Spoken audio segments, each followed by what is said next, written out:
بسم اللہ الرحمن الرحیم۔ محترم ناظرین، السلام علیکم ورحمۃ اللہ وبرکاتہ۔ بہت ہی قیمتی عمل پیش خدمت ہے ان حضرات کے لیے جو بے روزگار ہیں، معاشی پریشانی، مالی مشکلات کا شکار ہیں، کاروبار نہیں چل رہا، جاب نہیں مل رہی، کوئی ملازمت کا ذریعہ نہیں ہے، کمانے کا، آمدنی کا کوئی سبب نہیں ہے۔ ان کے لیے بے حد مجرب عمل ہے، نبی پاک صلی اللہ علیہ وسلم سے منقول ہے۔ تو میں پہلے اس کا بیک گراؤنڈ، اس روایت کی سند اور ثبوت آپ کے سامنے پیش کر لوں، پھر میں عمل تفصیل کے ساتھ بتاؤں گا۔ مشکل نہیں ہے، بالکل آسان عمل ہے، 3 چھوٹے چھوٹے کام ہیں جو آپ نے کرنے ہیں۔ کوئی وقت نہیں لگتا، کوئی مشکل نہیں ہے، یاد کرنے میں کوئی الجھن نہیں ہوگی انشاءاللہ۔ اتنے آسان اور مختصر الفاظ ہیں۔ تو سب سے پہلے سماعت فرمائیں اس روایت کی، اس عمل کی سند اور ثبوت۔ تو حضرت جعفر صادق رحمۃ اللہ علیہ، جو کہ بیٹے ہیں حضرت زین العابدین رحمۃ اللہ علیہ کے، جو کہ حضرت حسین کے بیٹے ہیں، یعنی حضرت جعفر صادق پوتے ہیں حضرت حسین رضی اللہ تعالی عنہ کے، ان سے یہ روایت ہے۔ تو حضرت جعفر صادق رحمۃ اللہ علیہ تشریف فرما ہیں، تو آپ کی محفل میں، آپ کی خدمت میں حاضر ہوئے جناب حضرت سفیان ثوری رحمۃ اللہ تعالی، بہت بڑے اللہ کے نیک بندے، بزرگ اور اللہ کے ولی ہیں۔ تو حضرت جعفر صادق رحمۃ اللہ علیہ پوچھتے ہیں آنے کا مقصد، کس غرض سے آپ تشریف لائے؟ تو حضرت سفیان ثوری رحمہ اللہ فرماتے ہیں کہ میں تو اس غرض سے آیا ہوں کہ آپ مجھے کوئی اللہ کے پیارے پیغمبر امام الانبیاء جناب محمد الرسول اللہ کا کوئی فرمان سنا دیں، آپ کی کوئی حدیث سنا دیں۔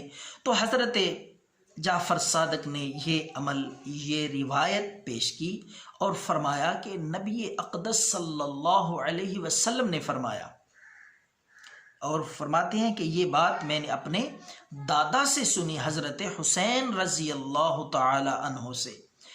تو حضور علیہ الصلاۃ والسلام نے بے روزگاروں کے لیے بہت ہی آسان عمل اس روایت میں ارشاد فرمایا۔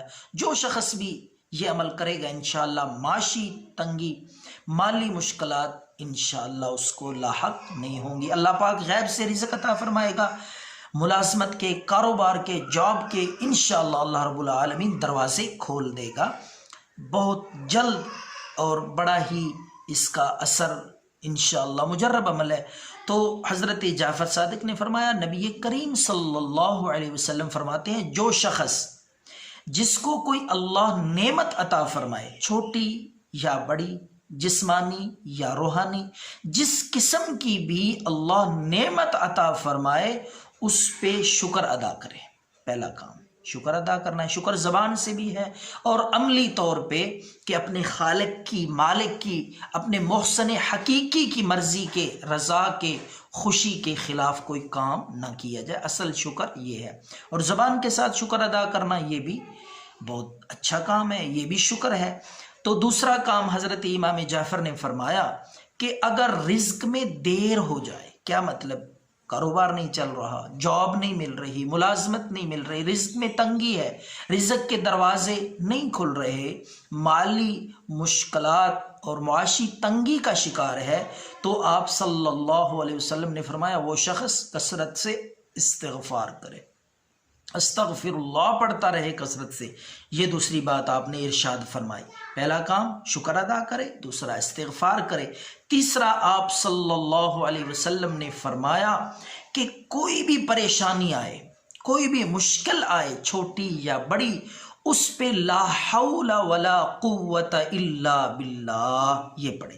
یہ 3 کام ہے بے روزگاروں کے لیے، بہت اعلیٰ وظیفہ ہے، بہت آزمودہ، مجرب اور بہت ہی قیمتی انمول تحفہ ہے ان حضرات کے لیے جو اس پریشانی میں، مالی مشکلات میں مبتلا ہیں، معاشی تنگی کا شکار ہیں، کاروبار کے حوالے سے، جاب کے حوالے سے، دکانداری کے حوالے سے۔ تو یہ ضرور عمل کریں۔ اگر یہ ویڈیو اچھی لگے تو دوسروں تک پہنچائیں، ثواب سمجھ کے دعاؤں میں یاد رکھیں۔ اللہ ہم سب کا حامی و ناصر ہو۔ خدا حافظ۔